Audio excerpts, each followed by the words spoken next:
মদ্যপান, ধূমপান ও মাদক সেবন স্বাস্থ্যের পক্ষে ক্ষতিকারক। হঠাৎ সন্ধেতে আমরা বিভিন্ন ধরনের গল্প প্রচার করে থাকি, অলৌকিক, গোয়েন্দা, তন্ত্রমন্ত্র ইত্যাদি। অলৌকিক গল্পের আবহে আমরা দেখেছি সেখানে তন্ত্রমন্ত্র, ঝাড়ফুঁক, কালা জাদু ইত্যাদির ব্যবহার হয়ে থাকে। লেখক তার গল্পের রোমাঞ্চকর আবহ সৃষ্টির জন্যই এইগুলির ব্যবহার করে থাকেন। হঠাৎ সন্ধে কোনো কুসংস্কারকে প্রশ্রয় দেয় না।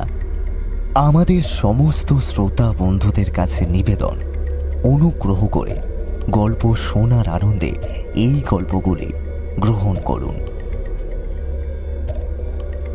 তারানাথ তান্ত্রিক লোকমুখে জনপ্রিয় এই নামের সৃষ্টি হয় 1940 সালে বিভূতিভূষণ বন্দ্যোপাধ্যায়ের হাত ধরে। তবে তিনি এই চরিত্রটি সমন্বিত দুটি ছোট গল্প লিখেছিলেন এবং এই গল্প দুটির মাধ্যমে তারানাথের তান্ত্রিক জীবনের সূচনা হয়।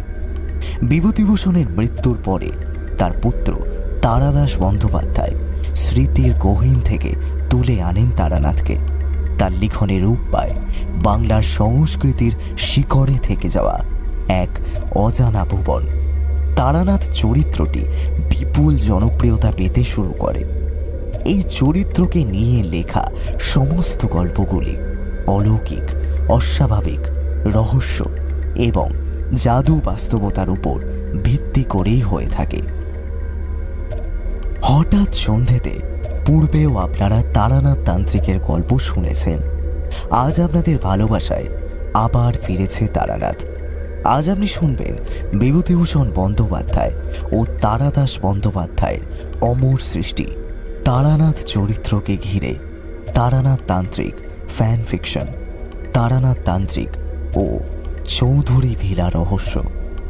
আজকের গল্প পাঠে গল্পের সূত্রধর আমি সৌরভ, গল্পটির কলমে সুরজিৎ ঘোষ, প্রধান চরিত্রে তারানাথ। শুরু হচ্ছে আজকের নিবেদন, তারানাথ তান্ত্রিকের গল্প তারানাথ তান্ত্রিক ও চৌধুরী ভিলা রহস্য।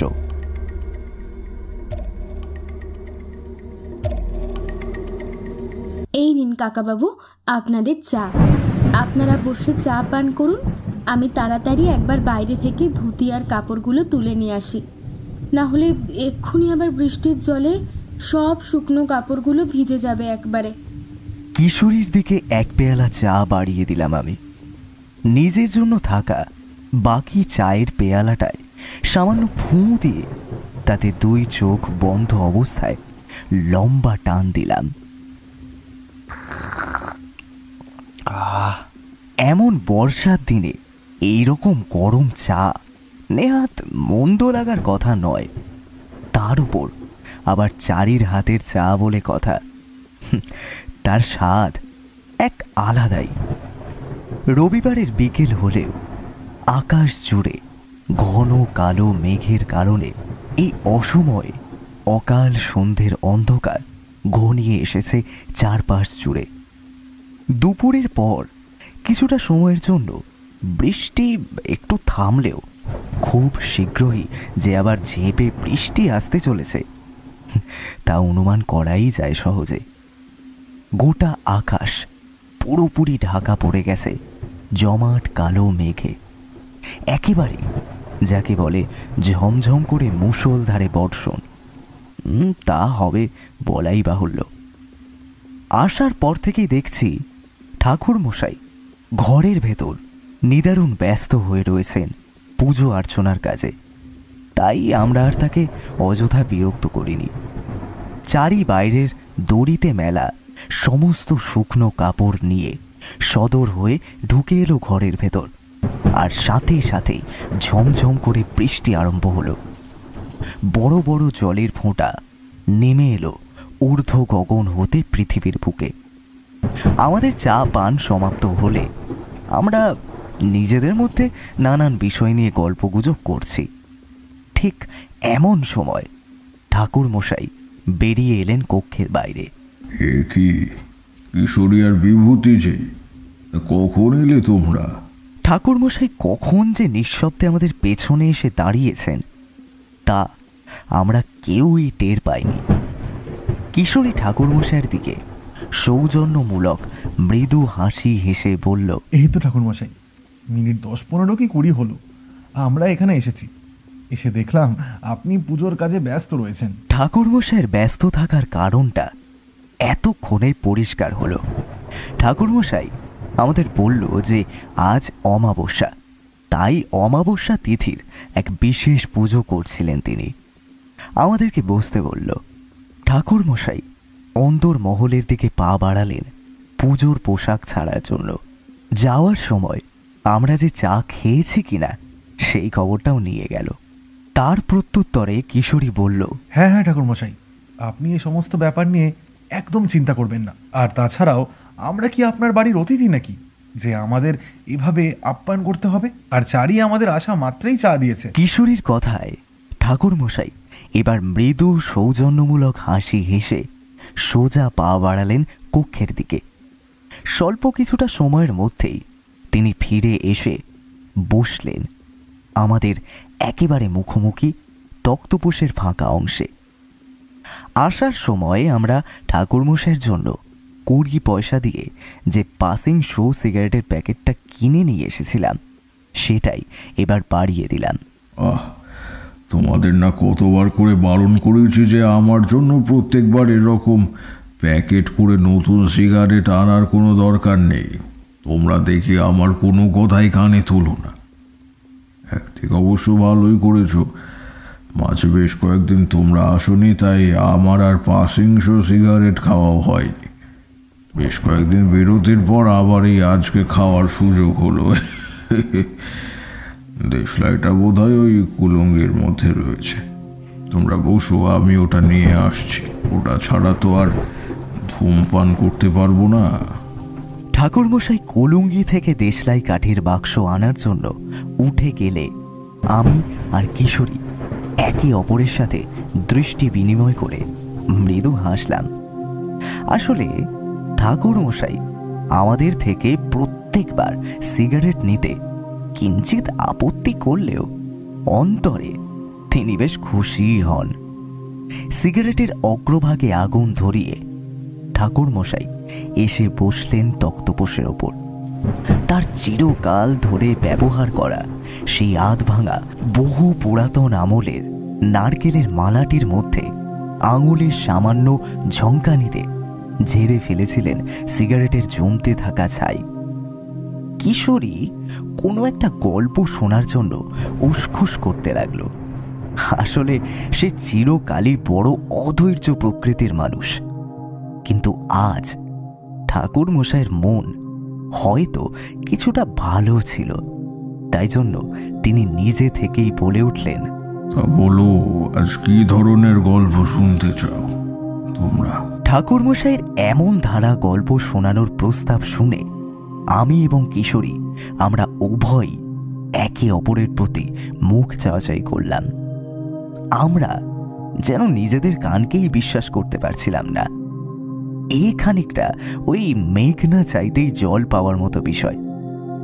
এক মুহূর্ত কাল বিলম্ব না করে অত্যন্ত দ্রুততার সাথে উত্তেজিতভাবে কিশোরী বলে উঠল, ঠাকুরমশাই, আজ আপনি বরং একটা ভয়ের গল্প বলে শোনান। এমনিতেও এই বৃষ্টি ভেজা অন্ধকারাচ্ছন্ন পরিবেশ যে কোনো আদিভৌতিক গল্প শোনার পক্ষে একেবারে উপযুক্ত। কেমন যেন শূন্য দৃষ্টিতে নিষ্পলকভাবে তাকালেন বাইরের প্রাকৃতিক দুর্যোগময় অশান্ত পরিবেশের দিকে। তার এইরূপ চোখের দৃষ্টি আমরা দুজনেই খুব ভালোভাবে চিনি। আমরা বুঝতে পারলাম তিনি তার অতীতের স্মৃতি রোমন্থন করে তুলে আনার চেষ্টা করছেন কোনো এক ভয়ানক ঘটনাকে। বেশি সময় আমাদের সেইভাবে অপেক্ষা করতে হলো না। ঠাকুর মশাইয়ের সিগারেট ছোট হয়ে এলে অবশিষ্ট ফিল্টারটুকু গুঁজে দিলেন নারকেলের মালায়। তারপর তিনি বলতে আরম্ভ করলেন আজকের এক গা ছমছমে ভয়ের কাহিনী। সময়টা তখন শরৎকাল। আমার বয়স তখন বড়ই অল্প। কাঁচা বয়স বলতে যা বোঝায় একেবারেই তাই।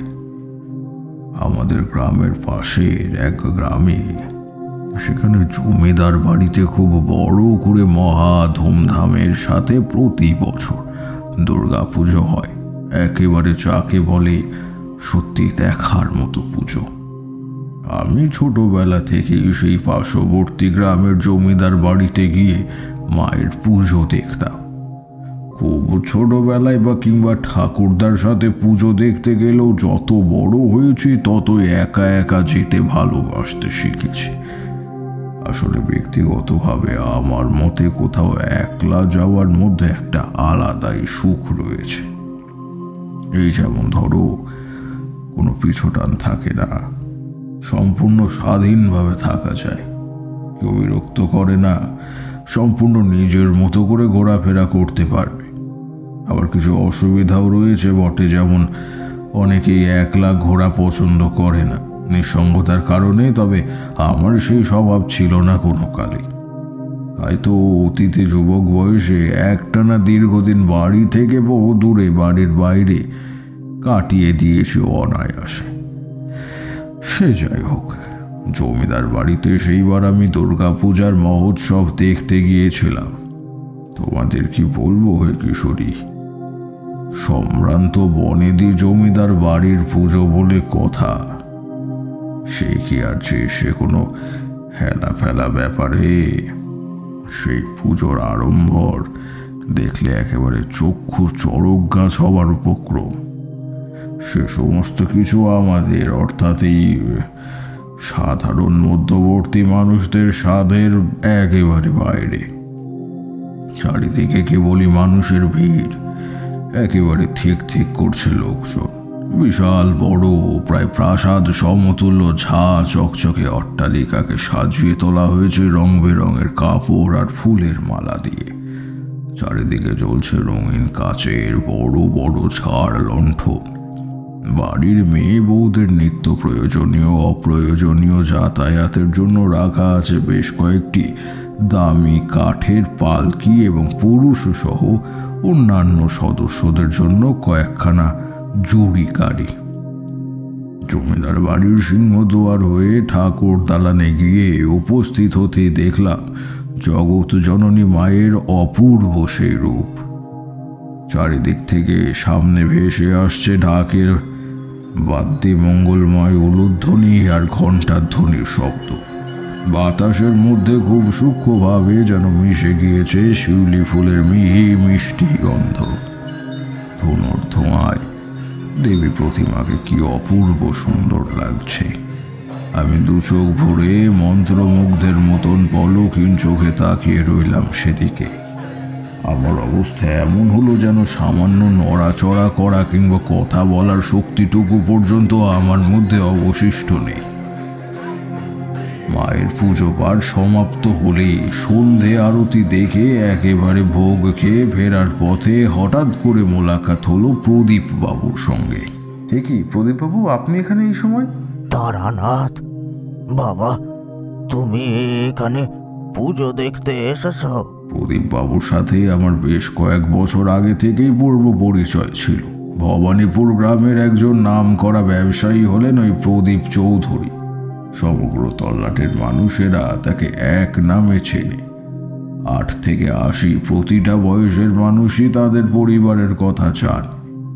আমি এর আগে বেশ কয়েকবার প্রদীপ বাবুর বাড়িতে গিয়েছি। হঠাৎ করে আমাদের পার্শ্ববর্তী গ্রামে প্রদীপ বাবুকে দেখে বেশ অবাক হয়েই কৌতূহলী মনে প্রশ্নটা আমি করলাম। তবে তিনি আমায় দেখে কেমন যেন উত্তেজিত হয়ে পড়লেন।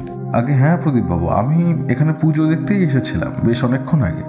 আসলে ছোটবেলা থেকেই এই গ্রামে দুর্গাপূজা দেখা আমার এক প্রকার অভ্যাসই বলতে পারেন। তাই যখনই পুজোর সময় গ্রামে থাকি অন্তত একবারের জন্য হলেও মায়ের দর্শন করে মাথা ঠুকে যায়। আমিও এখানে জমিদার মশাইয়ের আমন্ত্রিত অতিথি হয়ে এসেছি। তবে তবে হঠাৎ করে আজ তোমার দেখা পেয়ে নিজেকে সত্যি বড় সৌভাগ্যবান বলে মনে করছি। আসলে সবই হলো ওই মা মহামায়ার কৃপা। তাই জন্যই তো তিনি তোমার সাথে আমার দেখা করিয়ে দিলেন। বাবা তারানাথ, আমাদের পরিবার বড় বড় বিপদের মধ্যে পড়েছে। সেই বিপদ থেকে উদ্ধার পাওয়ার জন্য আমরা আমরা মরিয়া হয়ে অনেক চেষ্টা করলেও কোনো কিছুতেই কোনো সুরাহা পাওয়া যায়নি বাবা। অথচ দেখো, বিপদের সময় তোমার কথা আমার মাথাতে আসেনি একবারের জন্য। তারানাথ, তুমি তুমি একবার একটু চেষ্টা করে দেখো না বাবা। যদি যদি আমাদের পরিবারকে এই আসন্ন অযাচিত অজানা বিপদের হাত থেকে রক্ষা করতে পারো, তাহলে সত্যি বড় রেহাই পাই বাবা। প্রদীপ বাবুকে দেখে আমার মনে হলো সত্যি যেন তিনি এবং তার পরিবার মস্ত কোনো বিপদের মধ্যে পড়েছেন। আসলে বিপদগ্রস্ত মানুষেরা যখন দিশেহারা হয়ে পড়ে তখন তাদের দেখলেই তা বোঝা যায়। আমি প্রদীপ বাবুর উদ্দেশ্যে শান্ত গলায় বললাম, প্রদীপবাবু, আপনি দয়া করে একটু শান্ত হন। এত বেশি উত্তেজিত হয়ে পড়বেন না, আপনার স্নায়বিক চাপ বৃদ্ধি পাবে, আপনি অসুস্থ হয়ে পড়তে পারেন। পারছি না তারানাথ, কিছুতেই শান্ত হয়ে দুদণ্ড বসে থাকতে পারছি না। জীবনের মধ্যে সবটুকু শান্তি একেবারে যেন কর্পূরের মতো উবে গিয়েছে। খেয়ে শান্তি নেই, শুয়ে শান্তি নেই, বসেও শান্তি নেই। সব সময় শুধু এক অজানা ভয় মনের মধ্যে গ্রাস করে রয়েছে। মাথার মধ্যে দুশ্চিন্তার বোঝা চেপে থাকলে কি আর স্বস্তির নিঃশ্বাস নেওয়া যায়? আচ্ছা প্রদীপবাবু, আপনি বরং আমার সাথে আমার গৃহে চলুন। আজকে রাতটা ওই গরিব ব্রাহ্মণের গৃহেই কষ্ট করে না হয় একটু কাটাবে।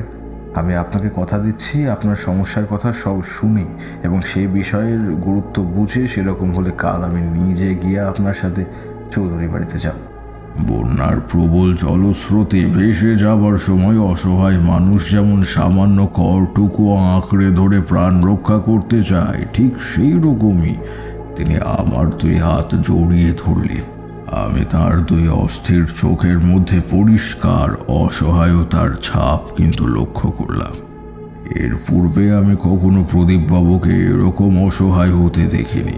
কয়েক মুহূর্তের জন্য মনের মধ্যে চলতে থাকা যাবতীয় ভয়, ভীতি, দুশ্চিন্তা দূর করে অত্যন্ত আনন্দের সাথে বললেন, তুমি তুমি তুমি সত্যি বলছো তারানাথ? তুমি যাবে বাবা আমার সাথে আমার গৃহে? এ তো সত্যি বড় খুশির কথা।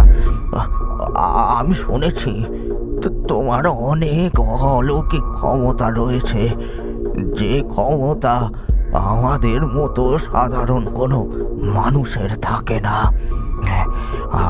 আমার মন বলছে, যদি আমাদের কেউ এই সমস্যা থেকে উদ্ধার করতে পারে তাহলে তা একমাত্র তুমিই পারবে বাবা, তুমিই পারবে। তুমি ছাড়া আর অন্য কারোর পক্ষে সম্ভব নয়। আমি যাবো তারানাথ, তোমার সাথে তোমার গৃহে যাব। আজকের রাতটা তোমার গৃহে কাটিয়ে কাল সকালবেলা, একেবারে সকালে তোমাকে সাথে নিয়ে চৌধুরী বাড়িতে ফিরবো। বেশ, তবে চলুন আমার সাথে আমার গৃহে। তারানাথ, ওই দিকে আমার জুড়ি গাড়ি রয়েছে, তুমি বরং আমার সাথে এসো, একসাথে দুজনে মিলে গাড়ি করে তোমার বাড়ি যাব। আচ্ছা বেশ, ঠিক আছে, তাই হবে, চলুন। প্রদীপবাবুর সাথে আমি এবার জুড়ি গাড়ি করে এসে উপস্থিত হলাম আমাদের গৃহে। প্রদীপবাবুকে যথেষ্ট আপ্যায়ন করে আমি ঘরে নিয়ে এলাম। প্রদীপবাবু আমার মুখোমুখি বসলেন। আমি লক্ষ্য করলাম তখনও তার মুখ জুড়ে ঘনীভূত হয়ে রয়েছে অমাবস্যা। রাতের মতন দুশ্চিন্তার কালো অন্ধকার। প্রদীপবাবুর উদ্দেশ্যে আমি বললাম, আচ্ছা প্রদীপবাবু, এবার আপনি আমাকে সবটা কিন্তু খুলে বলুন, সমস্যাটা আসলে ঠিক কোথায়? আপনাদের চৌধুরী বাড়িতে কি এমন বিপদ ঘটেছে যার কারণে আপনাকে এতটা ভীত আর দুশ্চিন্তাগ্রস্ত লাগছে? আপনি এত বেশি পরিমাণে উত্তেজিত হয়ে রয়েছেন, তার কারণটা কি? ঘরের মধ্যে একটা ছোট্ট কুপি জ্বলছিল। সেই কুপির মৃদু আলোতেই আমি স্পষ্ট দেখলাম। আমার এই প্রশ্ন করার সাথে সাথেই চৌধুরী মশাইয়ের মুখমণ্ডল জুড়ে ঘনীভূত হলো অপরিসীম আতঙ্ক।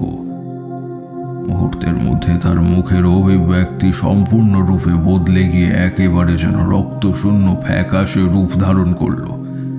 পাশে রাখা পান পাত্রের ঢাকনা নিচে নামিয়ে রেখে ঢকঢক করে বেশ অনেকটা জল গলাধকরণ করলেন তিনি। তারপর কাঁপা কাঁপা হাতে ঠোঁট ও চিবুক মুছে বলতে আরম্ভ করলেন তার ভয়ের পেছন লুকিয়ে থাকা আসল প্রকৃত কারণটা। তারানাথ, কি বলবো বাবা, তোমায় আর কি বলবো আমাদের পরিবারের এই অধিভৌতিক অলৌকিক সমস্যার কথা। আমাদের চৌধুরী বাড়িতে এক এক প্রেতিনীর আগমন ঘটেছে। এ আপনি কি বলছেন প্রদীপবাবু? হ্যাঁ তারানাথ, বিষয়টা শুনতে সত্যি বড় আশ্চর্যজনক বলে মনে হলেও বাস্তবে কিন্তু এমনটাই ঘটেছে। আমাদের পরিবারের মধ্যে এক এক ভয়ানক সাংঘাতিক প্রেতিনীর আগমন ঘটেছে বাবা। আমাদের পরিবারের প্রায় প্রত্যেক সদস্যই তাকে সচক্ষে দেখতে পেয়েছে রাতের অন্ধকারে। তোমাকে বলে বোঝাতে পারবো না বাবা, সে অভিজ্ঞতা কতটা ভয়ানক, কতটা হাড় হিম করা ভয়ের। মাঝরাতে আচমকা ক্যাচ ক্যাচ শব্দে ঘুম ভাঙতেই চোখের পাতা খুলে দেখি ওপরের কড়ি বর্গার কাঠ থেকে গলায় ফাঁস লাগানো অবস্থায় ঝুলছে একটা কুচকুচে কালো ছায়ামূর্তি। আর সেই ছায়ামূর্তির নিষ্পলক প্রাণহীন নিথর চোখের দৃষ্টি যেন সম্পূর্ণ আমার দিকে নিবদ্ধ। এবার তুমি বলো, এই দৃশ্য দেখার পরেও কি কেউ ভয় পাবে না? হ্যাঁ, কেউ কি আতঙ্কিত হয়ে পড়বে না? আচ্ছা প্রদীপবাবু, এই দৃশ্য কি আপনাদের পরিবারের প্রায় প্রত্যেকেই লক্ষ্য করেছেন? দেখো তারানাথ, তুমি তো আমাদের বাড়ি এর পূর্বেও গেছো, তো তুমি তো জানো আমাদের পরিবার এক বিশাল বড় যৌথ পরিবার। আমাদের পরিবারের সদস্য সংখ্যা নেহাত কিছু কম নয়। তাই পরিবারের সকল সদস্য এখনো সেই মর্মান্তিক সাংঘাতিক ভয়ানক দৃশ্য না দেখলেও অধিকাংশ সদস্যই তা প্রত্যক্ষ করেছে।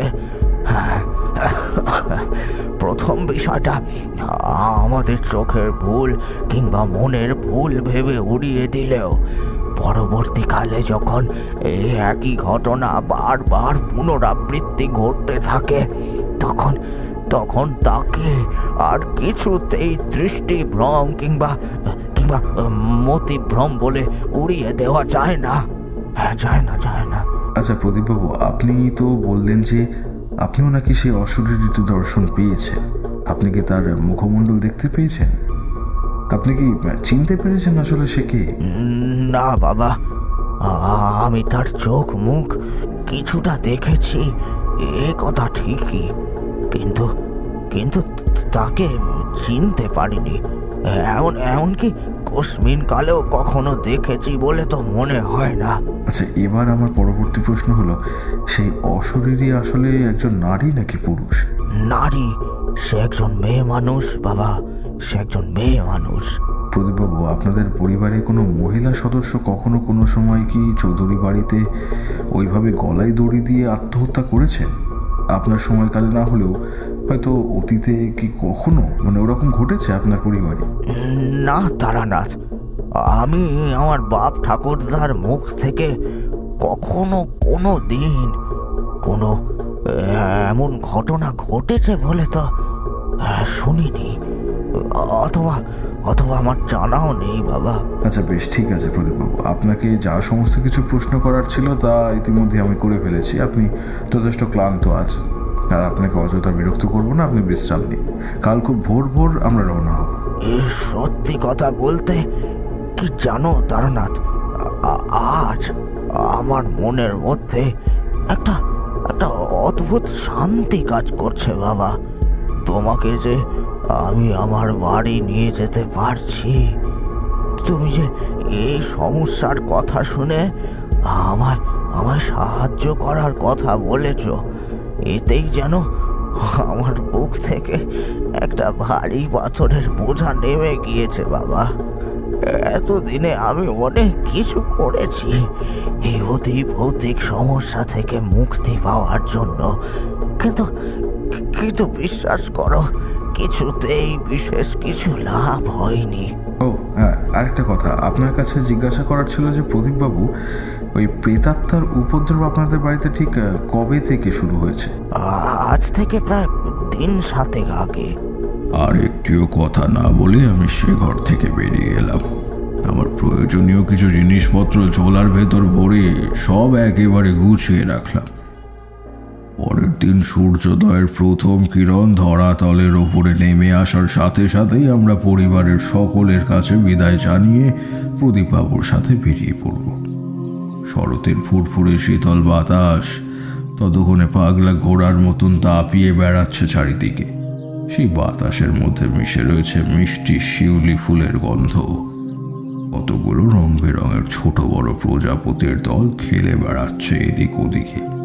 নীল আকাশের বুকে পেঁজা তুলোর মতন ছেঁড়া ছেঁড়া কিছু মেঘ ঘোরাফেরা করছে। আমি এবং প্রদীপবাবু জুড়ি গাড়িতে এসে বসা মাত্রই চালক গাড়ি চালাতে আরম্ভ করলো। রাস্তার ধুলো উড়িয়ে টকবকে শব্দ দ্রুত গতিতে ছুটে চলল দুটি কালো ঘোড়া। গ্রামের অপূর্ব প্রাকৃতিক মনোরম সৌন্দর্য দেখতে দেখতে আমরা এগিয়ে চললাম ক্রমশ ভবানীপুরের উদ্দেশ্যে। আমাদের গ্রাম থেকে ভবানীপুর গ্রামের দূরত্ব নেহাত কিছু কম ছিল না, বেশ কয়েক ঘন্টার যাত্রা পথ মাত্র। সকাল থেকে বেলা বেশ অনেকখানি বাড়লে আমরা এসে উপস্থিত হলাম ভবানীপুরের বিশাল বড় প্রায় প্রাসাদ সমতুল্য অট্টালিকা অর্থাৎ চৌধুরী ভিলার সামনে। তারানাথ, আস্তে আস্তে ধীরে সুস্থে সাবধানে নামো বাবা। বিশাল বড় সিংহদুয়ারের সামনে এসে জুড়ি গাড়ি থামতে আমরা দুজন নেমে এলাম গাড়ির ভেতর থেকে।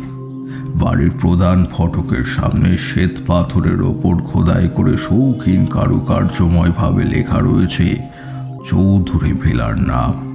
আমি এর আগেও বেশ কয়েকবার চৌধুরী ভিলাই এসেছি, তবে তখন কোনোরূপ সমস্যার সমাধান করতে নয়, এমনি প্রদীপবাবুর নিমন্ত্রিত অতিথি হয়ে। কিন্তু আজ এসেছি কর্মসূত্রে, তাই এবার আমাকে খুব ভালোভাবে বিচক্ষণতার সাথে পর্যবেক্ষণ করতে হবে।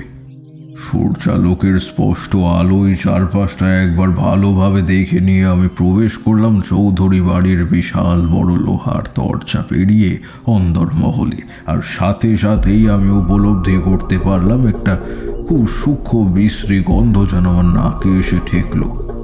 এরকম গন্ধ আমি খুব ভালোভাবে জানি, এই গন্ধের সাথে আমি ভীষণভাবে পরিচিত। কোনো স্থানে প্রেতাত্মার আগমন ঘটলে সেই স্থানে এরকম গন্ধ মিশে থাকে। দু চোখ বন্ধ করে লম্বা লম্বা ঘ্রাণ নিয়ে তারপর শতভাগ নিশ্চিত হলাম সত্যি এখানে এক অতৃপ্ত অশরীরী আত্মার উপস্থিতি রয়েছে বটে। কোথায় তোমরা, কোথায় গেলে গো? সকলে তাড়াতাড়ি একবার বাইরে বেরিয়ে এসে দেখো আমি সঙ্গে করে কাকে নিয়ে এসেছি। আর কোনো চিন্তা নেই, এবার এবার সব চিন্তার অবসান ঘটবে। হ্যাঁ, কয় গো? প্রদীপবাবুর হাঁক ডাকে পরিবারের সকলে এবার তড়ি ঘড়ি বাইরে বেরিয়ে এলো। সেই পরিবারের প্রায় প্রত্যেকের সাথেই আমার পূর্ব পরিচয় ছিল, তাই নতুন করে আর পরিচয় করিয়ে দেওয়ার কোনো প্রয়োজন হলো না। সকলেই আমাকে দেখে অত্যন্ত খুশি হলো। সাময়িক কুশল বার্তার বিনিময়ের পর আমি সকলকে আশ্বাস দিলাম এই কথা বলে যে তাদের পরিবারের মধ্যে যে নতুন সমস্যার সৃষ্টি হয়েছে সেই সমস্যা থেকে সকলকে নিষ্পত্তি দেবার আপ্রাণ আমি চেষ্টা করব। সারাটা দিন আমার কেটে গেল এরকমভাবেই। দিনের বেলায় সকলের মাঝে থেকে আমি সেরকম বিশেষ কোনো অলৌকিক কিছুর উপলব্ধি করতে পারলাম না, যদিও দিনের বেলায় মূলত সূর্যালোকের আলোতে যে কোনো অতিলৌকিক শক্তির প্রভাব কম থাকে, তাই সন্ধ্যার অন্ধকার গাঢ় হয়ে রাত্রি যত বাড়ল ততই আমি টের পেতে লাগলাম সেই অতৃপ্ত প্রেতাত্মার উপস্থিতি। রাতে যত সামান্য কিছু খাওয়া দাওয়া করে আমার জন্য নির্ধারিত একটা বিশাল বড় কক্ষের মধ্যে এসে আমি বিছানায় শরীর এলিয়ে দিলাম। তোমরা তো জানো এই সমস্ত ধনী পরিবারের দামি নরম বিলাসবহুল পালঙ্কের চেয়ে আমি বরাবরই ওই খোলা মাঠ কিংবা মুক্ত আকাশ অথবা কোনো গাছের তলায় স্বাচ্ছন্দ্য বোধ করি রাত্রিবাস করতে। তাই বেশ খানিকটা অস্বস্তি নিয়েই বিছানায় শুলাম। সারাদিনের অনেক ক্লান্তি এবং মানসিকভাবে চিন্তা ভাবনার কারণে কখন যে ঘুমিয়ে পড়েছিলাম নিজের অজান্তেই তা মনে করতে পারি না। ঘুমটা যখন ভাঙলো তখন গভীর রাতই বলা চলে। চারপাশটা একেবারে নিস্তব্ধ, নিশুতি রাত। কোথাও সামান্যতম কোনো শব্দ হচ্ছে না। মৃত্যুপুরের ন্যায় নীরবতা নেমে এসেছে সমগ্র চৌধুরী বাড়ির অন্দরমহলে। আমি বিছানা থেকে ধীরে ধীরে নেমে বন্ধ দরজা খুলে বাইরে বেরিয়ে এলাম। চৌধুরী বাড়ির কিছু কিছু অংশে কয়েকটি বৃদ্ধ আকারের কাঁচের লণ্ঠন জ্বলতে দেখা যাচ্ছে বটে, তবে তাদের অগ্নিশিখা বর্তমানে এতটাই মৃদু যে সেখান থেকে আলো নয়, সেখান থেকে আরো বেশি পরিমাণ ধূসর কালো গাঢ় অন্ধকার ছড়িয়ে পড়ছে যেন। কোথাও যদি একটা সামান্য সূঁচো পড়ে থাকে তাহলে সেই আওয়াজটাও বুঝি ঝনঝন করে উঠবে সেই নীরবতার পাহাড়ে। বেশ খানিকটা সময় আমি সেইভাবেই দাঁড়িয়ে দোতলার সেই ঘরের মধ্যে এসে শুয়ে পড়তে যাব, ঠিক এমন সময় আমার কানে এসে ঠেকলো একটা অদ্ভুত বিজাতীয় শব্দ। ঠাকুরমশাইয়ের কথা শেষ হতে না হতে কিশোরী প্রশ্ন করল, কেন ঠাকুরমশাই, আপনার কানে কোন বিজাতীয় শব্দ এসে ঠেকলো? বাইরে এখনো সেই আগের মতোই ঝমঝম করে বৃষ্টি হচ্ছে অনবরত। এতটুকু বৃষ্টি থামবার কোনো লক্ষণ নেই, বরং উত্তরোত্তর বৃষ্টি আরও বেড়েছে বেশ কয়েক গুণ। নিশ্ছিদ্র নিকষ কালো অন্ধকারাচ্ছন্ন ভ্রূপ প্রকৃতির মধ্যে ঝলসে উঠছে উজ্জ্বল সাদা বিদ্যুতের আলো। সেই সাদা আলোর ঝলকানিতে চারপাশ কয়েক সেকেন্ডের জন্য উদ্ভাসিত হয়ে আবার তা অন্ধকারে নিমজ্জিত হয়ে যাচ্ছে।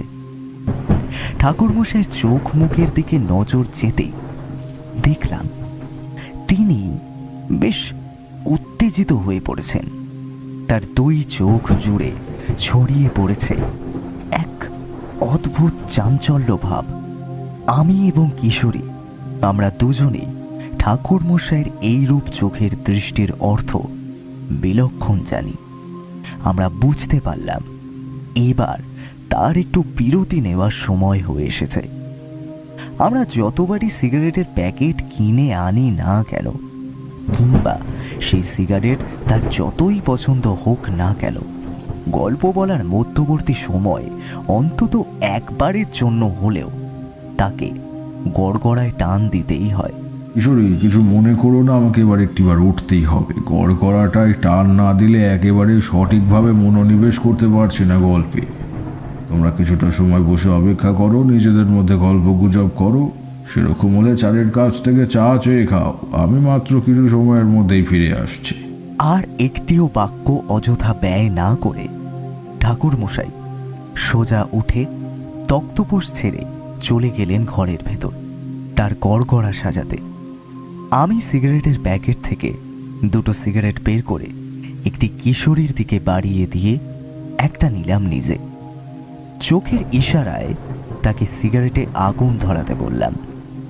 বেশ অনেকটা সময় হলো আমরাও ধূমপান করিনি, তাই এই সুযোগে একটু ধূমপান করলে নেহাত মন্দ হয় না।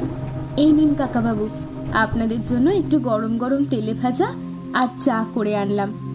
আমাদের ধূমপান সমাপ্ত হলে আমরা সিগারেটের দুটি অবশিষ্ট ফিল্টার ছুঁড়ে ফেলে দিলাম মাঝ উঠোনের জমা জলের মধ্যে। ইতিমধ্যে ঠাকুরমশাইয়ের বাড়ির উঠোন জুড়ে প্রায় গোড়ালি পর্যন্ত জল দাঁড়িয়ে গিয়েছে। যে হারে বৃষ্টি হচ্ছে তাতে নির্দ্বিধায় কথা বলা যায় যে এই বৃষ্টি চট করে থামবার নয়, এখনো ঘন্টা দেড়েক বৃষ্টি হবে।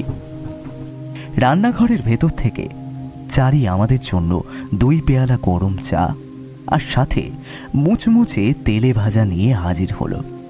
চায়ের সাথে তেলে ভাজা দেখে কিশোরীর 2 চোখ আনন্দে উজ্জ্বল হয়ে উঠল। আমি চারির উদ্দেশ্যে বললাম, আরে চারিমা, আবার এসবের প্রয়োজন কি ছিল? এমনিতেই তোমার হাতে অনেক কাজ থাকে। চারি আমার দিকে তাকিয়ে মৃদু সৌজন্যমূলক হাসি হেসে বলল, আপনি একদম চিন্তা করবেন না তো কাকাবাবু, আমি একেবারেই ব্যস্ত হয়ে পড়িনি আপনাদের জন্য চা করতে গিয়ে। আপনারা বরং তেলে ভাজাগুলো খেয়ে বলুন দেখি কেমন হয়েছে। কিশোরী একটা গরম তেলে ভাজা হাতে তুলে নিয়ে তাতে 2-1 সামান্য ফুঁ দিয়ে সোজা চালান করলো মুখের ভেতর। তারপর সেই গরম তেলে ভাজা কয়েকবার চিবিয়ে চারির উদ্দেশ্যে বলল, বেশ ভালো হয়েছে চারিমা, তেলে ভাজা খেতে বেশ ভালো হয়েছে। চারি মৃদু হেসে পুনরায় পা বাড়ালো রান্নাঘরের পানে। সে চলে যাওয়া মাত্রই ঠাকুর মশাই ঘরের ভেতর থেকে বেরিয়ে এলেন। জ্বলন্ত গড়গড়া হাতে নিয়ে তক্তপোষের ওপর আমাদের ঠিক মুখোমুখি বসে গড়গড়া নলে মুখ ঠেকিয়ে হড়ুক হড়ুক শব্দে লম্বা টান দিলেন নিজের ইচ্ছে মতো। তারপর এক রাশ সাদা ধোঁয়া ছাড়লেন সেই অন্ধকারে ডুবে থাকা পরিবেশের মধ্যে। চারি বেশ কিছুক্ষণ আগে একটি ছোট্ট টিমটিমে লণ্ঠন রেখে গিয়েছে আমাদের থেকে মাত্র কয়েক হাত তফাতে, কিন্তু সেই লণ্ঠনের ক্ষুদ্র মৃদু আলোক শিখা এতটাই দুর্বল যে এই ভীষণ কালো কুৎসিত অন্ধকার সম্পূর্ণরূপে মোচন করতে পুরোপুরি অক্ষম হয়ে পড়েছে। কিশোরী, এবার তাহলে গল্পের পরবর্তী অংশ বলে শোনাতে হবে, তাই তো? আজ্ঞে ঠাকুরমশাই, সেরকমটা হলে তো ভালোই হয়। বেশ অনেকটা সময় অপেক্ষা করলাম। তা বলো, কত দূর পর্যন্ত যেন গল্পটা বলেছিলাম? ওই যে আপনি ঘরের ভেতরে ঢুকে এলেন, কিন্তু তারপরে কিসের যেন একটা হ্যাঁ, মনে পড়ে গেছে, আর বলতে লাগবে না। ঠাকুর মশাই আবার গড়গড়ার নলে একটা লম্বা টান দিয়ে যথারীতি বলতে আরম্ভ করলেন গল্পের পরবর্তী অংশ। শোয়ার ঘরে এসে বিছানায় বসা মাত্রই আমার কানে এলো একটা কান্নার আওয়াজ। তোমাদের তো আগেই বলেছি যে ওই নৈশ পরিবেশ হয়ে উঠেছিল সম্পূর্ণ নিস্তব্ধ, আর সেই কারণেই কান্নার আওয়াজটা পরিষ্কারভাবে আমার কানে এসে ঠেকলো। মেয়েলি গলায় রিনরিনে সুরে কেউ যেন কাঁদছে, আর কান্নার সেই শব্দের মধ্যে মিশে রয়েছে বুক ফাটা কষ্ট আর তীব্র হাহাকার। আমি বিছানা থেকে ততক্ষণে শটান উঠে দাঁড়িয়ে পড়েছি। ঘরের দরজা খুলে বাইরে বেরিয়ে আসতেই বুঝতে পারলাম চারপাশের অন্ধকারের মধ্যে মিশে গিয়েছে এক তীব্র শীতলতা। মেঝেতে পা রাখা মাত্রই এটা কনকনে ঠান্ডা স্রোত যেন আমার পায়ের পাতা ভেদ করে সোজা উঠে এলো দেহের অন্তরে। আমার নাকে এসে ঠেকলো সেই অদ্ভুত অস্বস্তিকর গন্ধটা। ধীরে ধীরে ঘরের বাইরে বেরিয়ে দোতলার ওই ঝোলা বারান্দায় হাঁটতে আরম্ভ করলাম আমি।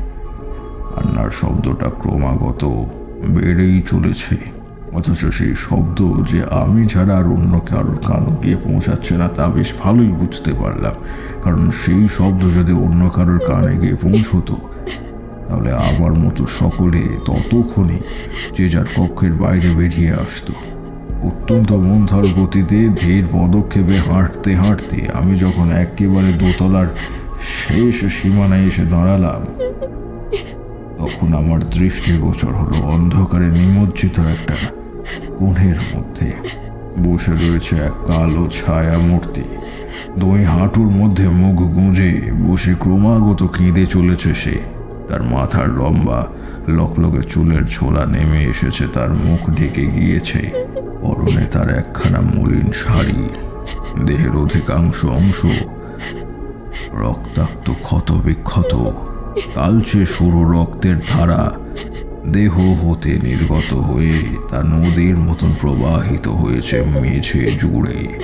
আমি পরিষ্কার বুঝতে পারলাম এ আদতে কোনো মানবী নয়, এ সাক্ষাৎ এক অশরীরী প্রেতাত্মা। আমার মনের মধ্যে প্রশ্ন জাগল, প্রদীপবাবু যার কথা বলেছিলেন এই কি তবে সেই প্রেতনী? আমি আরও বেশ কিছুটা সেদিকে এগিয়ে যেতেই অশরীরী ছায়ামূর্তি রাতের অন্ধকারে একেবারে মিশে গেল।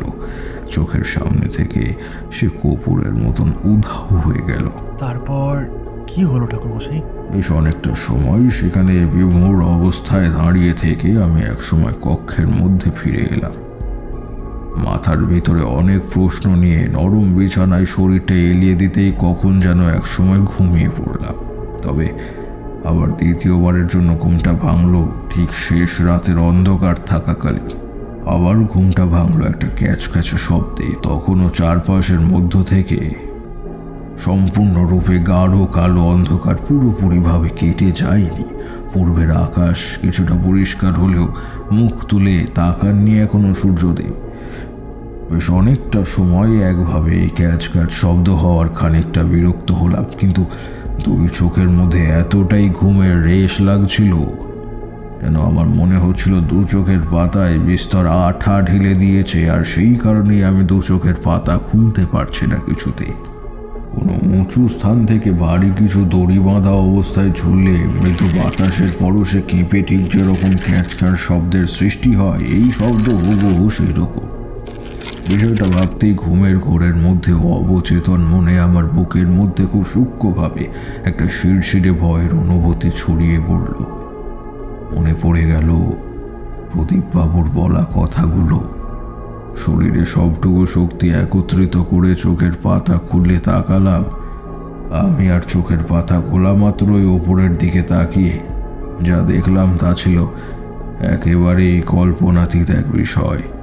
যে কোনো মানুষের ঘুম ভাঙা অবস্থায় এরকম দৃশ্য দেখলে ভয় পাওয়াটা অত্যন্ত স্বাভাবিক এক বিষয়, বুঝলে হে বিভূতি। ওপরের দিকে তাকানো মাত্রই আমি যা দেখলাম তা ছিল বড়ই অস্বাভাবিক এবং অতিলৌকিক ঘটনা। সেই অদ্ভুত ক্যাঁচকেচে শব্দে ঘুম ভেঙে চোখের পাতা খুলে তাকাতেই দেখলাম কড়ি বর্গার কাঠ থেকে নেমে এসেছে একটা মোটা ফাঁস লাগানো দড়ি, আর সেই দড়ির মধ্যে ঝুলছে এক মৃতা যুবতী নারীর শরীর। দক্ষিণের জানালা হয়ে ঢুকে আসা কনকনে ঠান্ডা বাতাসের দাপটে এসে ঝুলন্ত প্রাণহীন নিথর শরীরটা বারবার তুলে উঠছে, একবার ডান দিক থেকে বাম দিক, আবার পরক্ষণে বাম দিক থেকে ডান দিকে।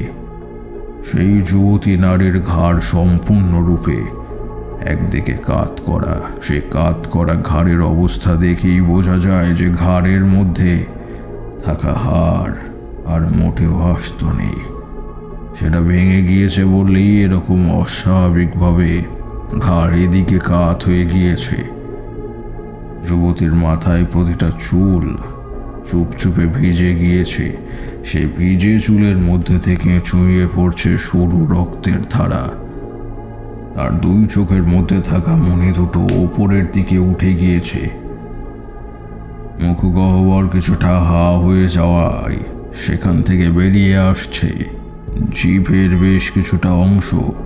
যুবতী নারীর অঙ্গের শাড়িটির বেশিরভাগ অবশ্যই প্রায় শতছিন্ন, তার শরীরের বিভিন্ন অংশ রক্তাক্ত। আমি বুঝতে পারলাম এই সেই অশরীরী নারী যাকে আমি মধ্যরাতে দেখেছি দোতলার বারান্দায়। সেই অশরীরী রমণীর দু চোখের প্রাণহীন দৃষ্টি যেন সম্পূর্ণরূপে নিবদ্ধ রয়েছে আমার প্রতি। আমি তার চোখের দিকে বেশিক্ষণ তাকিয়ে থাকতে পারলাম না।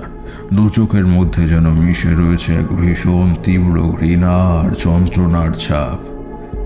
বিছানার মধ্যে আদশা অবস্থা থেকে ধরফর করে উঠে বসতেই সেই অশরীরী নারী মূর্তি শত সহস্র কোণায় চূর্ণ বিচূর্ণ হয়ে মিলিয়ে গেল। বসো বসো বসো বাবা তারানাথ, বসো। এ এ কি কি কি অবস্থা হয়েছে তোমার? হ্যাঁ হ্যাঁ, তোমার তোমার চোখ মুখের এরকম করুণ দশা কেন? হ্যাঁ, কাল রাতে কি সঠিকভাবে ঘুমাওনি নাকি তুমি? আগে হ্যাঁ প্রদীপবাবু, সত্যি কথা বলতে কি কাল রাতে আমি শান্তিতে ঘুমোতে পারিনি। কেন বাবা? তুমি তুমি কাল রাতে শান্তিতে ঘুমাতে পারোনি কেন? তুমি কি কিছু কিছু প্রত্যক্ষ করেছো নাকি? হ্যাঁ, পরের দিন সকালবেলায় চৌধুরী বাড়ির বৈঠকখানায় এসে উপস্থিত হতেই আমি দেখলাম সেখানে নরম দামি আরামদায়ক চেয়ারের উপরে বসে রয়েছেন প্রদীপবাবু। এত সকালে আমাকে ভেতরে ঢুকে আসতে দেখে অত্যাধিক উত্তেজিতভাবে কথাগুলো বললেন তিনি। এরপর আমি প্রদীপবাবুকে গতকাল রাতে ঘটে যাওয়া সমস্ত ঘটনার কথা বললাম। মধ্যরাতে সেই কান্নার শব্দ থেকে শুরু করে শেষ রাতে ওই আবছা আলো অন্ধকারে দেখা সেই মর্মান্তিক গলায় দড়ি দেওয়া অবস্থায় ঝুলন্ত রমণীর মৃতদেহ, সব কিছু শুনে প্রদীপবাবুর মধ্য ললাটে বেশ কয়েকটি চওড়া ভাঁজ পড়ল। তার চোখ মুখের অভিপ্রায় জুড়ে খেলে গেল আতঙ্ক। পাশে রাখা পান পাত্রে ঢাকনা নামিয়ে রেখে তিনি বেশ কিছুটা জল খেলেন, তারপর থমথমে গলায় কাঁটা কাঁটা ভাবে বললেন, এবার এবার বিশ্বাস করলে তো তারানাথ যে আমি আমি এক বর্ণ মিথ্যে কিংবা বাড়িয়ে বলিনি। সত্যি সত্যি আমাদের চৌধুরী পরিবারের মধ্যে এক অশরীরী বিদেহী আত্মা এসে উপস্থিত হয়েছে, কিন্তু কিন্তু আমরা কেউই বুঝে উঠতে পারছি না আসলে এই অশরীরী রমণী সে কি চায়, কেন সে বারবার এইভাবে আমাদের দেখা দিচ্ছে, কেন? আমি আপনাকে কখনোই অবিশ্বাস করিনি প্রদীপবাবু, তবে আপনার একটিও প্রশ্নের উত্তর আমার কাছে এই মুহূর্তে নেই, কিন্তু আশা করছি খুব শীঘ্রই এই সমস্ত রহস্যের জট আমি কেটে ফেলতে সক্ষম হব। আপনি এত বেশি উত্তেজিত হয়ে পড়বেন না, আপনার শরীর অসুস্থ হয়ে পড়তে পারে, আপনি নিশ্চিন্তে থাকুন। আমি যখন একবার আপনাদের বাড়িতে এসে উপস্থিত হয়েছি তখন এই সমস্যার কোনো না কোনো সমাধান আমি অবশ্যই করব। তোমার ওপর আমার সম্পূর্ণ আস্থা রয়েছে তারানাথ। আমি জানি এই জটিল আধিভৌতিক সমস্যা থেকে যদি আমাদের কেউ মুক্তি দিতে পারে সেটা একমাত্র তুমিই পারবে বাবা। তুমি ছাড়া আর অন্য কেউ নয় তো তুমি আমাদের অন্তিম ভরসা। হাত জোর করে বলছি বাবা, তুমি একটু দেখো। পারবে না, কেউ আমাকে তার হাত থেকে রেহাই দিতে পারবে না। সব শেষ করে দেবে সে, সমস্ত কিছু ধ্বংস হয়ে যাবে। সে মোটেও সাধারণ কোনো প্রেতনী নয়, আদতে এক মহাশক্তিশালী অশরীরী অতৃপ্ত আত্মা।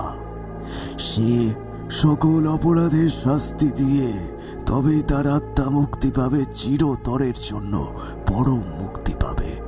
আমি আর প্রদীপবাবু যখন নিজেদের মধ্যে কথোপকথনে অত্যন্ত ব্যস্ত, ঠিক এমন সময় আচমকা হঠাৎ করে এক প্রকার প্রায় চিৎকার করে কথাগুলো বলতে বলতে সেই বৈঠকখানার ভেতরে বিনা অনুমতিতে অন্তদন্ত হয়ে ঢুকে এলো একজন স্বল্প বয়স্ক তরুণ।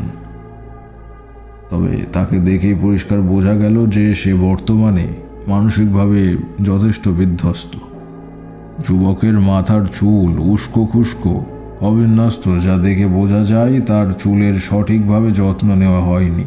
চোখের তলা ভূষকালের মতন গাঢ় কালো হয়ে রয়েছে। দীর্ঘদিন ধরে বিনিদ্র রজনী যাপনের কারণে এরকমটা হয়ে থাকে মূলত।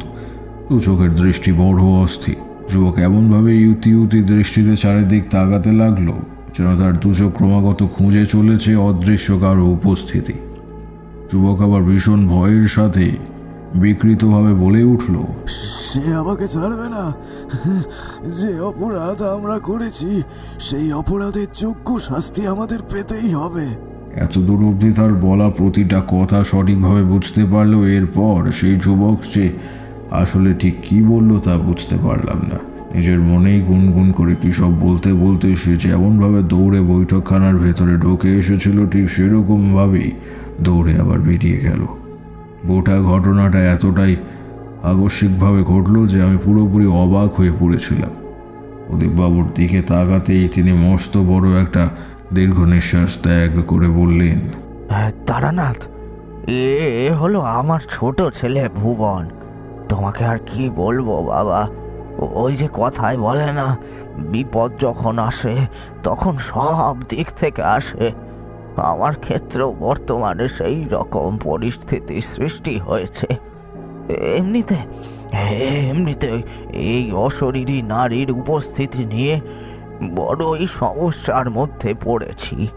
গোটা পরিবারের সকলে মিলে প্রতিনিয়ত সীমাহীন ভয়ের সাথে দিন যাপন করে চলেছি।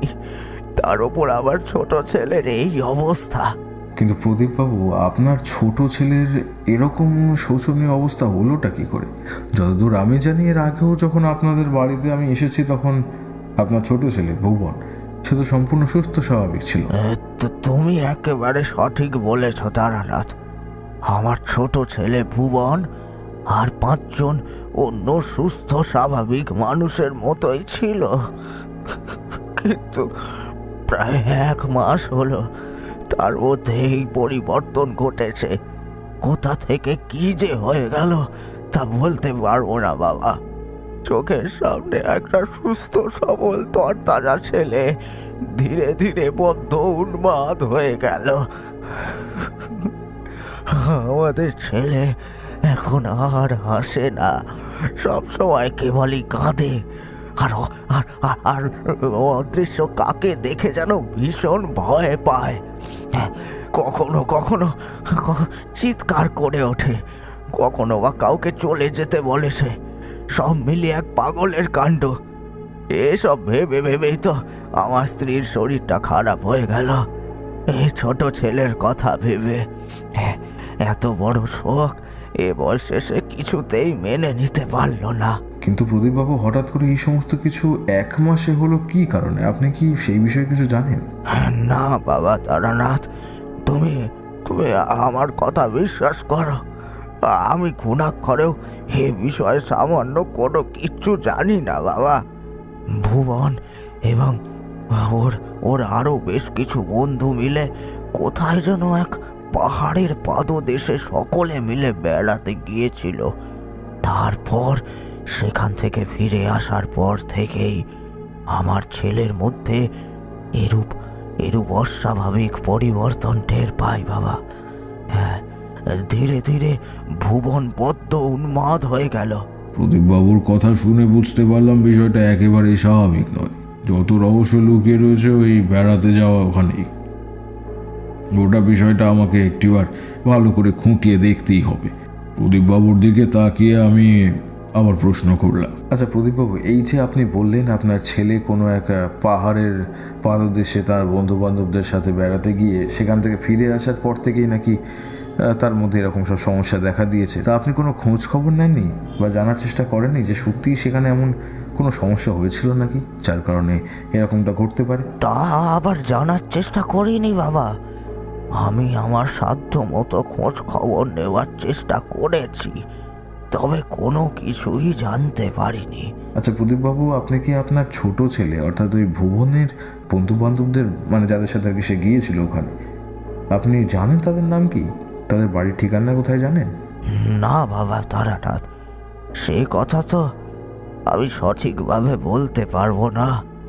তবে তারা সকলে মিলে কোথায় বেড়াতে গিয়েছিল সেই ঠিকানা আমার জানা রয়েছে। বেশ, তাতেই হবে। আপনি আমাকে সেই বেড়াতে যাওয়ার ঠিকানাটাই বলুন।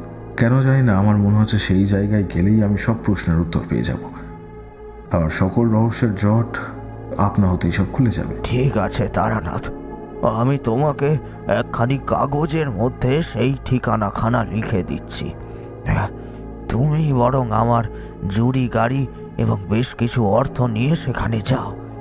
সত্যি কথা বলতে কি, তোমার মতো করে বিষয়টা আমিও ভেবে দেখিনি। হ্যাঁ, লোকজন পাঠিয়েছি কিছু, সামান্য প্রাথমিক জিজ্ঞাসাবাদ করেছিলাম বটে, তবে এভাবে নিজে উপস্থিত থেকে জিজ্ঞাসাবাদ করার কথা ওই স্থানে গিয়ে আমার মাথায় আসেনি। না বাবা, তুমি যাও, তুমি যাও। আপনার বিলম্ব করবে না, আমাকে এক্ষুনি সেই ঠিকানা দিন, আমি যত তাড়াতাড়ি সম্ভব সে ভ্রমণ স্থানে যেতে চাই। বাইরে কড়কড় শব্দে বজ্রপাত ঘটল। সেই বজ্রপাতের শব্দ এতটাই বেশি যে আমাদের মনে হলো কানে যেন তালা ধরিয়ে দেওয়ার উপক্রম। নিকষ কালো নিশ্ছিদ্র অন্ধকারের দুর্ভেদ্য প্রাচীর ভেদ করে আমাদের সামনে সেকেন্ডের ভগ্নাংশের জন্য উজ্জ্বল সাদাটে আলোক জ্যোতি ছিটকে এসে তাও মিলিয়ে গেল। সেই আলো মিলিয়ে যাওয়ার সাথে সাথে বজ্রপাত হলো কাছে পিঠে কোথাও। ঠাকুরমশাই গল্প বলা থামিয়ে দিয়েছিলেন। কিশোরী নিজের 2 হাত দিয়ে কান চাপা দিল। তক্তপোষের ওপর রাখা তার অত্যন্ত পছন্দের সিগারেট পাসিং শোয়ের প্যাকেটের ভেতর থেকে একটি সিগারেট তুলে নিলেন তিনি। তারপর 2 ঠোঁটের মাঝে সিগারেট গুঁজে ফস শব্দে একটি দেশলাই কাঠি জ্বালিয়ে তাতে আগুন ধরালেন। তামাকের গন্ধে পরিবেশ ক্রমে ভার হয়ে উঠল। ঠাকুরমশাই আবার বলতে আরম্ভ করলেন তার গল্পের একেবারে শেষ পর্বের অংশটুকু। তারানাথ, তারানাথ, তুমি ফিরে এসেছ? যাত্রাপথে তোমার কোনো অসুবিধে হয়নি তো? তুমি বিশ্বাস করবে না তারানাথ, এই 2 দিন 2 রাত্রি আমি শান্তিতে 2 চোখের পাতা এক করে ঘুমাতে পারিনি। সব সময় কেবলমাত্র দুশ্চিন্তা আর একটা অদম্য কৌতূহল আমার হৃদয়কে গ্রাস করে রেখেছিল সম্পূর্ণভাবে। হ্যাঁ প্রদীপবাবু, এই মাত্র কিছু সময় হলো আমি এই বাড়িতে এসে উপস্থিত হয়েছি। প্রায় 2 দিন পর আমি সেই পাহাড়ের পাদদেশীয় ভ্রমণ স্থান থেকে সমস্ত কিছু জেনে শুনে ফিরে এলাম চৌধুরী বাড়িতে। চৌধুরী বাড়ির প্রেতনির রহস্য সমাধান করার অভিলাষে চৌধুরী বাড়ির অন্দরমহলে সকল ছোট বড় সদস্য তখন উপস্থিত ছিলেন। প্রদীপবাবু আমায় প্রশ্ন করতেই আমি তার দিকে তাকিয়ে বললাম, হ্যাঁ প্রদীপবাবু, আমি সব কিছু জানতে পেরেছি, তবে আপনি এবং আপনারা প্রত্যেকে নিজেদের মানসিকভাবে প্রস্তুত করে নিন, কারণ আমি যে কথাগুলো বলতে চলেছি তা শোনার পরে আপনাদের বিস্ময়ের আর অন্ত থাকবে না।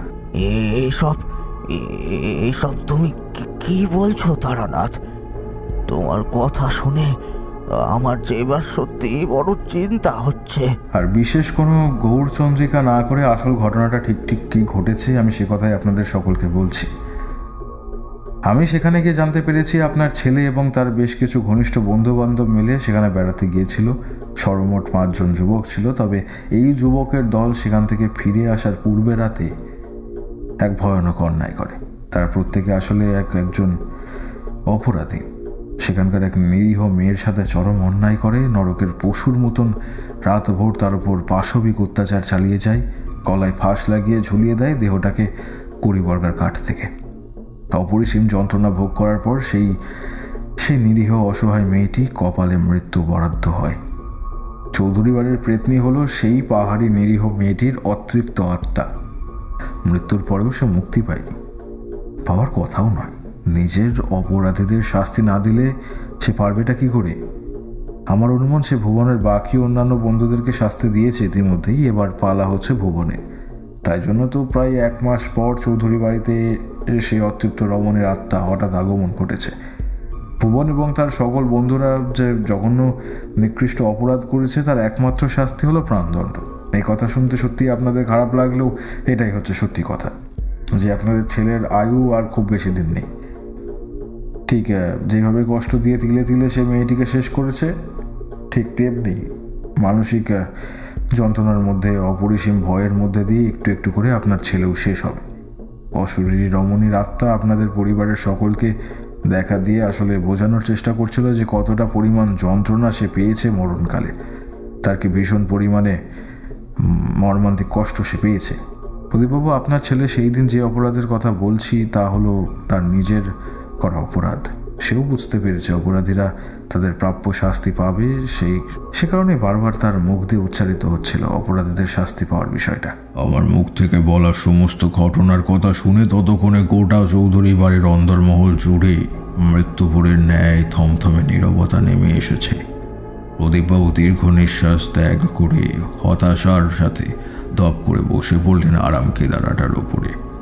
পরিবারের সকলেই যেন তখনও নিজেদের কানকে বিশ্বাসই করতে পারছিল না। তাদের বাড়ির ছেলে এতটা খারাপ, এতটা জঘন্য একজন মানুষ হতে পারেটা কি করে? আসলে মানুষের মতো দেখতে হলেই কি আর মানুষ হওয়া যায়? মানুষের ভেতরে থাকা মনুষ্যত্ব বোধটাই হলো আসল। প্রদীপবাবু নিজেকে সামলে নিয়ে শটান উঠে দাঁড়ালেন। আমার দিকে তাকিয়ে তিনি একজন উপযুক্ত পিতা তথা সুস্থ সৎ বুদ্ধিমান সম্পন্ন মানুষের মতন নিরপেক্ষভাবে বললেন, তারানাথ, তুমি ভেবো না আমি একজন পিতা বলে কেবলমাত্র অন্ধ পুত্র স্নেহে ডুবে গিয়ে নিজের ছেলের সবটুকু দোষ, অপরাধ, অন্যায় যাবতীয় সকল কিছু ঢেকে ফেলার চেষ্টা করব বলে। আমি আজীবন সৎ থেকেছি, সঠিক পথে রোজগার করেছি, মাথা তুলে শির দ্বারা সোজা করে তবেই মানুষের সাথে মিশেছি। তাই আমি নিজের ছেলের ক্ষেত্রেও অবিচল থাকব। ভুবন যে চরম অন্যায় করেছে তার উপযুক্ত শাস্তি তাকে পেতেই হবে। সেই শাস্তি ভোগের হাত থেকে আমরা তাকে রক্ষা করতে পারবো না, কেউ আর রক্ষা করতে পারবে না। কিচ্ছু করার নেই। তোমার কাছে দু হাত জড়ো করে আমি ক্ষমা চাইছি বাবা, ক্ষমা চাইছি। তোমাকে অনুরোধ জানিয়ে এই বাড়িতে নিয়ে আসার জন্য আমার ভাবতেও ভীষণ রকমের খারাপ লাগছে যে ভুবনের মতো একজন ছেলে আমার সন্তান হতে পারে বলে। অদৃষ্টে যা লেখা আছে তা তো ঘটবেই। সেই লিখন খণ্ডানোর ক্ষমতা আমাদের কারোর নেই। ঈশ্বর যা করেন মঙ্গলের জন্যই করেন। চৌধুরী বাড়িতে যে প্রেতিনীর আগমন ঘটেছে সে ভুবনকে তার উচিত শিক্ষা দিয়ে তবে মুক্তি পাবে। আর এমনটাই হওয়া দরকার। ছি ছি প্রদীপবাবু, আপনি আমার কাছে ক্ষমা চাইছেন কেন? আপনি তো কোনো অপরাধ করেননি। অন্যায় করেছে আপনার ছেলে, সেই দায় আপনার নয়। এবার তাহলে আমাকে বিদায় দিন। এই চৌধুরী বাড়ির প্রেতনির রহস্যের সমাধান করাটাই ছিল আমার একমাত্র কাজ। আমি সেই কাজ করেছি, কিন্তু আপনার ছেলেকে রক্ষা করবার ক্ষমতা আমার নেই। তাকে শাস্তি পেতেই হবে। এরপর আর কি, আমি চলে আসলাম চৌধুরী বাড়ি থেকে। এসেছিলাম এবং পরবর্তীকালে শুনেছিলাম যে ভুবন তার যথাযথ শাস্তি পেয়েছিল। তীব্র মানসিক যন্ত্রণা আর অশরীরী রমণের ভয় সহ্য করতে না পেরে একদিন মধ্যরাতে তিনি ওই 3 তলার ছাদ থেকে ঝাঁপিয়ে পড়ে। আজকের গল্প তাহলে এই পর্যন্তই। হে কিশোরী, ভালো লাগলো আজকের এই কাহিনী? আপনার বলা কাহিনী আবার ভালো লাগবে না? তাই কি কখনো হয় নাকি? সকল অপরাধীরা যে তাদের কৃতকর্মের শাস্তি পেয়েছিল, এটাই তো সবচেয়ে বড় কথা। চলো হে ভাইয়া কিশোরী, গল্প যখন শেষ, এবার তাহলে আমরা উঠি। আবার পরে অন্য কোনো দিন এসে না হয় জমিয়ে গল্প করা যাবে, কি বলো? হ্যাঁ ভাই, চলো। ঠাকুরমশাই, আজকের মতন এলাম তাহলে। ভালো থাকবেন। ঠাকুরমশাইয়ের কাছ থেকে বিদায় চেয়ে নিয়ে আমি আর কিশোরী আমরা দুজনে মিলে বেরিয়ে এলাম মঠ লেনের রাস্তায়। অন্ধকারে ডুবে থাকা জমা জলের বুকে শব্দ তুলে আমরা এগিয়ে চললাম নিজ নিজ গন্তব্যের উদ্দেশ্যে। আমার এগোতে এগোতে হঠাৎই মনে হলো ঠাকুরমশাইয়ের ওই বৈঠকখানায় বসে এমন গা ছমছমে গল্প শুনতে যতটা না ভালো লাগে, তার থেকে মনে হয় যেন সবই অবাস্তব। যখন এই শহরের রাস্তায় পা দিই তখন মনকে বিশ্বাস করানো বড়ই কঠিন হয়ে পড়ে। না, সত্যি মানুষটার গল্প বলার যে দক্ষতা রয়েছে তাতে যে কেউ বিশ্বাস করতে বাধ্য, অন্তত কিছু সময়ের জন্য। হঠাৎ সন্ধেতে আজ আপনি শুনছিলেন তারানাথ তান্ত্রিকের ফ্যান ফিকশন তারানাথ তান্ত্রিক ও চৌধুরী ভিলা রহস্য। তারানাথের চরিত্রে প্রীতম, চারির চরিত্রে বর্ণালী, কিশোরীর চরিত্রে রৌনিক। গল্প পাঠ, গল্পের সূত্রধর, শব্দগ্রহণ ও অন্যান্য চরিত্রে আমি সৌরভ। Poster design Krishnendu. শেষ হলো আজকের নিবেদন। সঙ্গে থাকুন, আবারও এক রোমাঞ্চকর গল্প নিয়ে ফিরছে হঠাৎ সন্ধে।